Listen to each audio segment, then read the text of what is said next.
What can the Fed actually do to stop inflation? Do you think it needs to go rogue and stand up to the current presidential administration, or can it perhaps work with whoever's in, the Oval Office? What are your thoughts on that?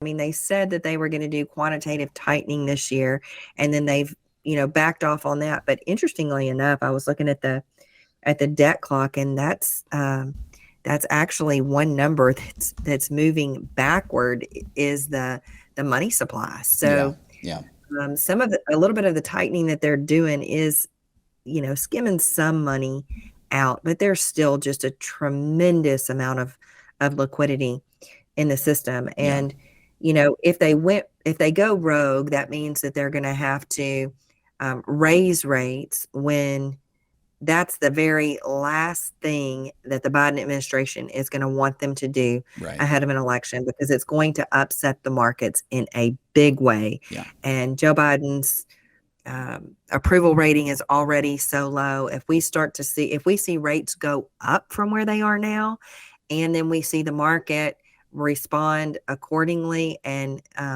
go down in a big way, that's just going to be they're going to have to cheat a whole lot Yeah. to win an election. But if they did raise rates, that would be anathema for Yeah. a lot of the banks that are holding long-term bonds, because the value of those bonds are going to decrease further, which means that their balance sheets are going to come under scrutiny. That's what happened with the banks that failed last year. So it's going to be a really bad thing for them. It's going to be a bad thing for our government if they raise rates, because we've got about a third of government debt that is coming due this year. A lot of that government debt, we're paying 0 to 2% on that debt. And you know what interest rates are right now that the government's paying? High fours, low fives. So we're replacing 0 to 2% debt with 5% plus debt. That means that the cost of servicing the debt is just going to go up and up and up. So what does that have to do with us? It means that the federal government is going to have to get more revenue. Well, how does the federal government get more revenue?